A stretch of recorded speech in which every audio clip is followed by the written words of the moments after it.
जय श्री कृष्ण। आप सभी को आषाढ़ मास कृष्ण पक्ष योगिनी एकादशी की ढेरों शुभकामनाएं। प्रिय भक्तों, आज के इस वीडियो में हम विशेष रूप से बात करेंगे योगिनी एकादशी के विषय में। योगिनी एकादशी पर हम बार बार वीडियो बना रहे हैं क्योंकि इसके विषय में कुछ जानकारियां महत्वपूर्ण हैं जो आप तक पहुंचनी आवश्यक है।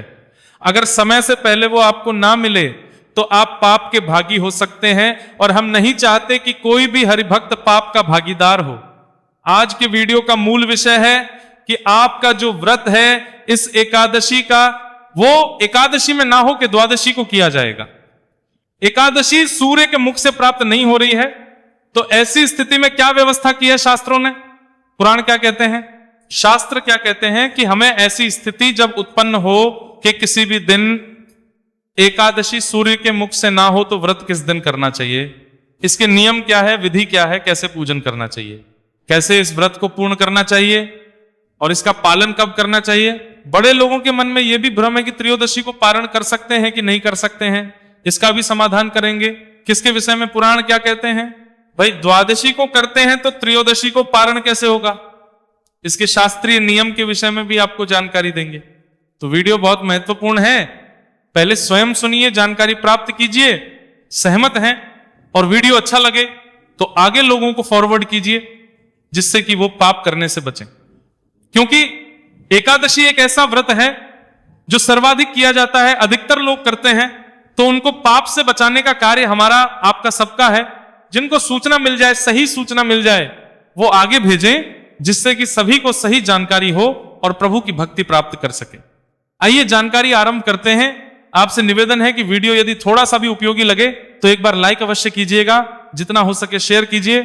चैनल पर नए हैं तो सब्सक्राइब करना हो लीजिए, क्योंकि ये प्रतिष्ठित ज्योतिष संस्थान का चैनल है। यहां पर सभी जानकारियां ज्योतिष शास्त्र और पंचांग के आधार पर ही प्रदान की जाती है। कमेंट बॉक्स में अवश्य लिखिएगा जय श्री हरिया ओम नमो भगवती। प्रिय भक्तों, आने वाली एकादशी जो कि आषाढ़ मास के कृष्ण पक्ष की एकादशी होगी, इसका नाम है योगिनी एकादशी। इसके विषय में भगवान श्री कृष्ण से जब महाराज युधिष्ठिर ने पूछा, हे केशव, इस एकादशी का क्या महत्व है, इसका व्रत क्यों करना चाहिए, कैसे उद्धार करती है, तो भगवान श्री कृष्ण कहते हैं कि हे युधिष्ठिर, ये एकादशी मनुष्य के सभी पापों का नाश करने वाली है। इसकी विशेषता एक ये है कि ये एकादशी 88,000 ब्राह्मणों को भोजन कराने के समान पुण्य देती है।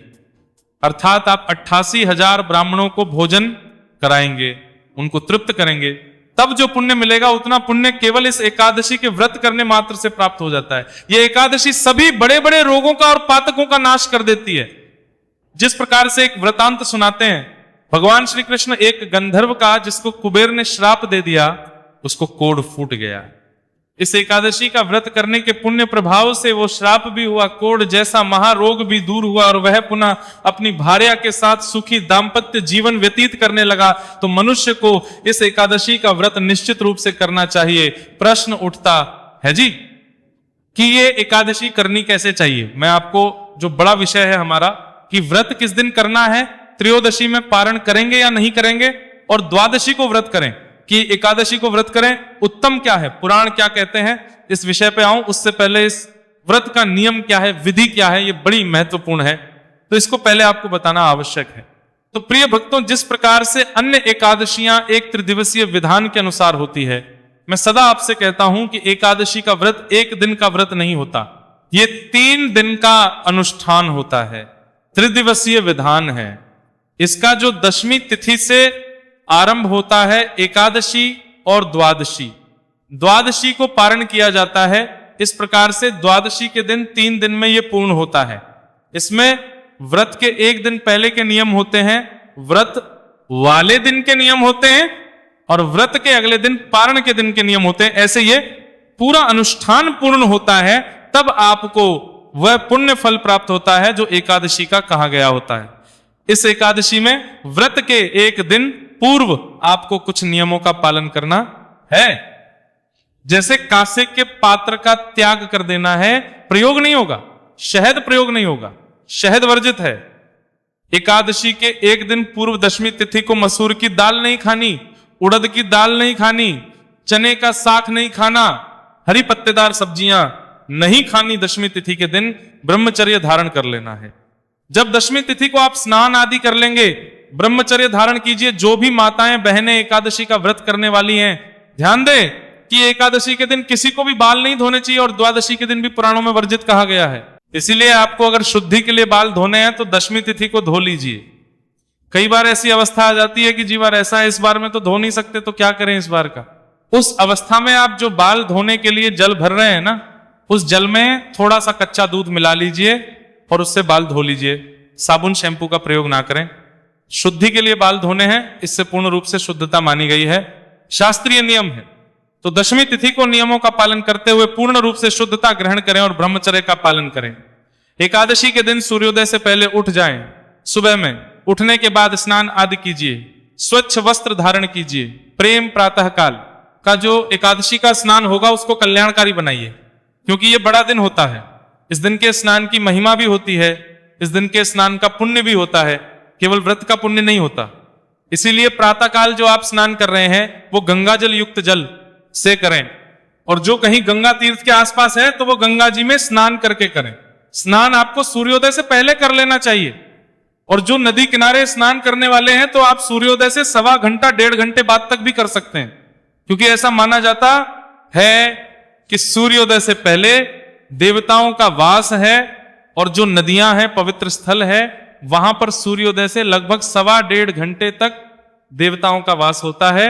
इससे आपको पुण्य प्राप्त होता है, तो इस समय में आपको स्नान कर लेना चाहिए। स्नान आदि करके स्वच्छ वस्त्र धारण कीजिए।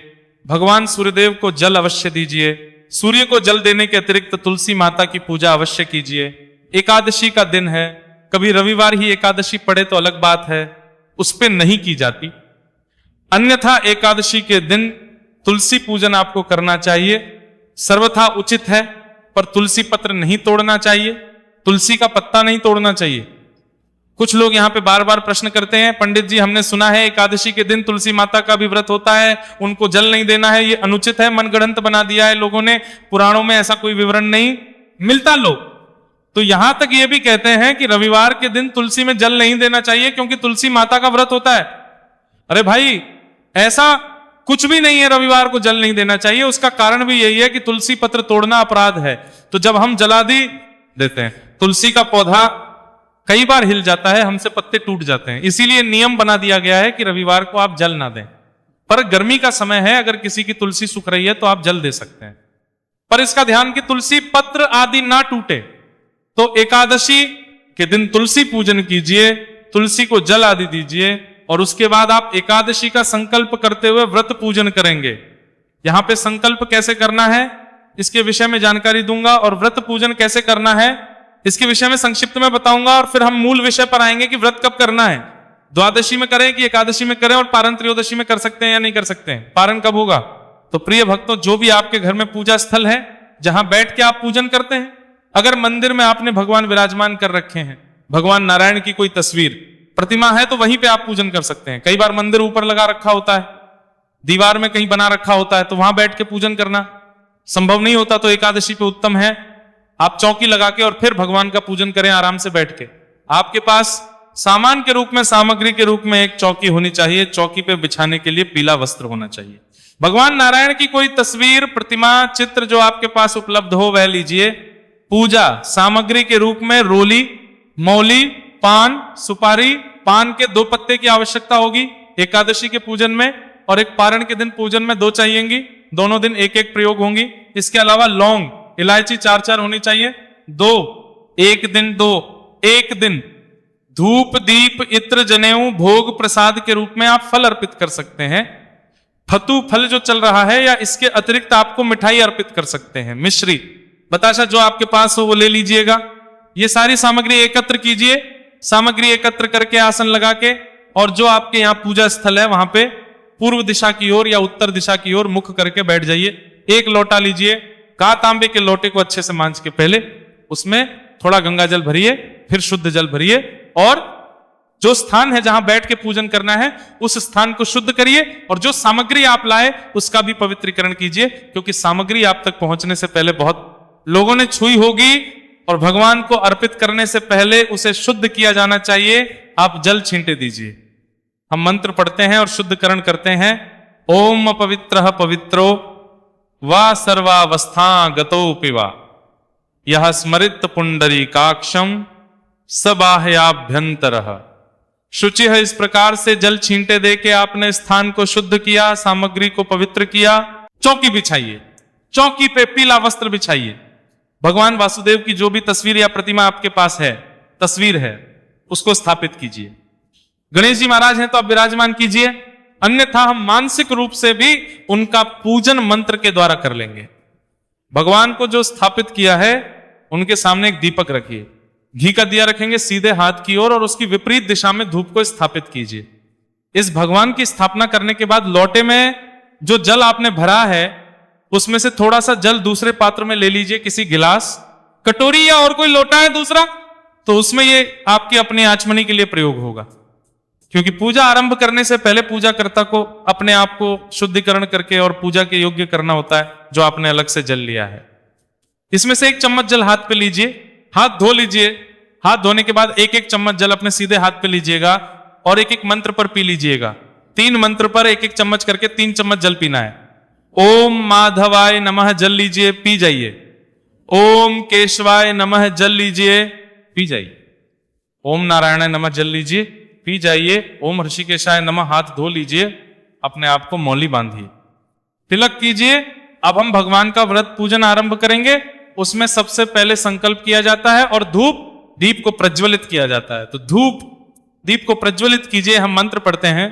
शुभम करोति कल्याणम आरोग्यम धन संपदा शत्रु बुद्धि विनाशाय दीप ज्योतिर्नमो चस्तुते। धूप दीप को प्रज्वलित कीजिए।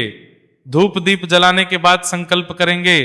संकल्प करने के लिए अपने सीधे हाथ पे जल लीजिए, पुष्प लीजिए। 1 रुपए का सिक्का दक्षिणा के रूप में कम से कम रखिए, अधिक जो भी रखना चाहे रख सकते हैं।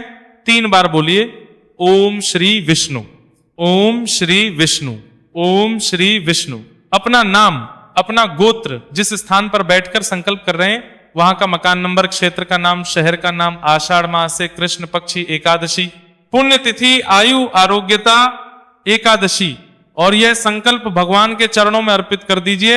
इस प्रकार से संकल्प करने के बाद अब हम भगवान का व्रत पूजन आरंभ करेंगे। व्रत पूजन जो करेंगे तो उसमें सबसे पहले भगवान गणेश का ध्यान करेंगे। हाथ में पुष्प और भगवान गणेश का ध्यान कीजिए। गजाननम भूत गणादि सेवितम कपित्त जंबू फलसार भक्षितम उमासुतम शोक विनाश कारणम नमामि विघ्नेश्वर पाद पंकजम। बोलिए गणेश जी महाराज की जय। हे गणेश जी महाराज, हे प्रथम पूज्य, आज का हम ये पूजन आरंभ कर रहे हैं। इसमें सबसे पहले हम आपकी स्तुति करते हैं, आपका पूजन करते हैं। आप ये पुष्प स्वीकार करें, पूजा स्वीकार करें। वह पुष्प गणेश जी महाराज के नाम से अर्पित कीजिए।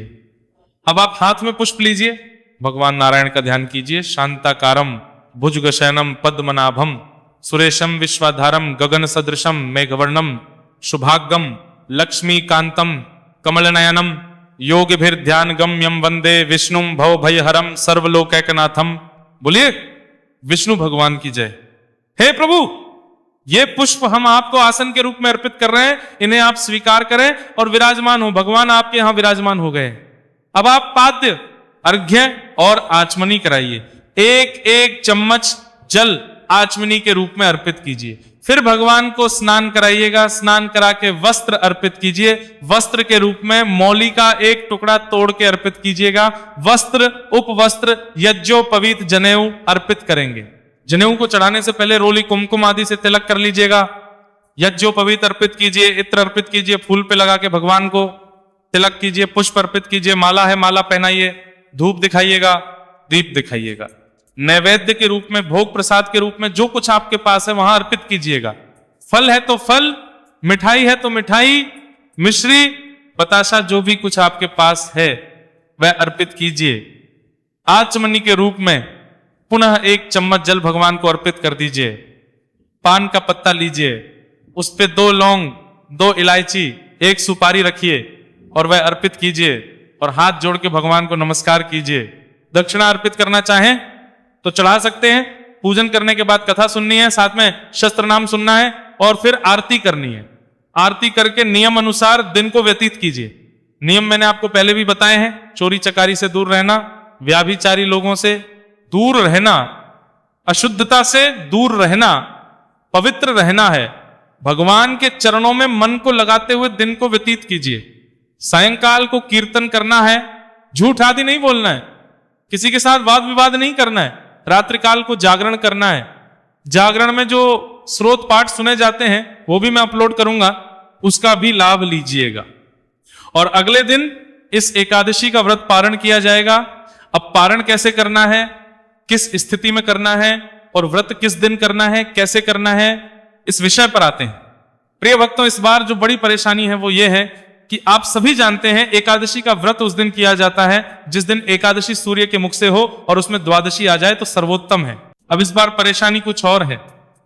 एकादशी तिथि की शुरुआत हो रही है 10 जुलाई को सुबह में 8:16 पर और सूर्योदय पहले ही हो चुका होगा, लगभग 2.5 घंटे पहले, अर्थात सूर्य का उदय दशमी तिथि में है और एकादशी समाप्त होगी 11 जुलाई को प्रातः 5:22 पर सूर्योदय होने से कुछ 10 मिनट पहले समाप्त हो जाएगी। तो सूर्योदय में एकादशी तिथि प्राप्त नहीं हो रही है।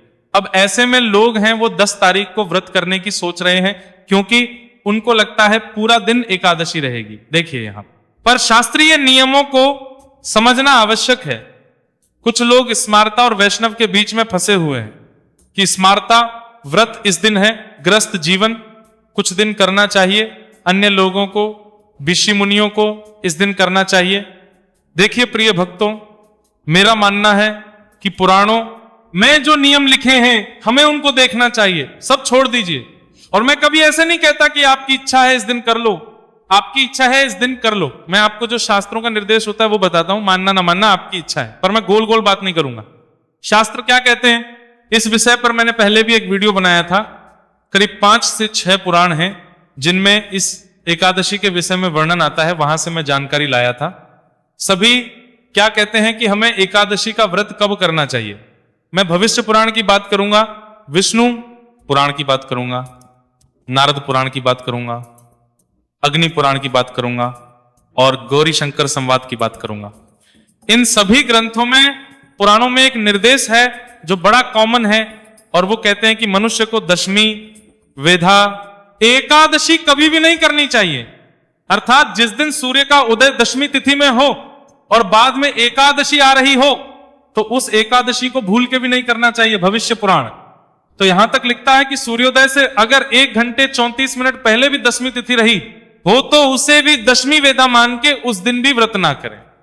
इतना बड़ा पाप है अगर दशमी वेदा एकादशी का व्रत करते हैं तो कब करना चाहिए, जिस दिन सूर्य का उदय एकादशी में हो और उसके बाद द्वादशी आ रही हो उस दिन करें। और यदि ऐसी स्थिति प्राप्त ही ना हो तो द्वादशी में करें, पर दशमी वेदा एकादशी भूल के भी ना करें। भगवान शंकर माता पार्वती को बताते हुए कहते हैं कि हे पार्वती, यदि कोई मनुष्य दशमी वेदा एकादशी करता है तो यह माना जाए कि वो अपने लिए नरक की कामना करता है। इससे अधिक और आप क्या सुनना चाहेंगी। तो प्रिय भक्तों, आपने एकादशी का व्रत 11 जुलाई को करना चाहिए। शास्त्र संवत बात तो यही है, बाकी आपकी अपनी इच्छा है। अब आप कहेंगे फिर पारण कब करें। पारण आप 12 तारीख को करेंगे। 12 जुलाई को त्रयोदशी है, निश्चित रूप से त्रयोदशी है और त्रयोदशी में ही पारण किया जाएगा। इसमें शास्त्रों ने कभी मना ही नहीं की है।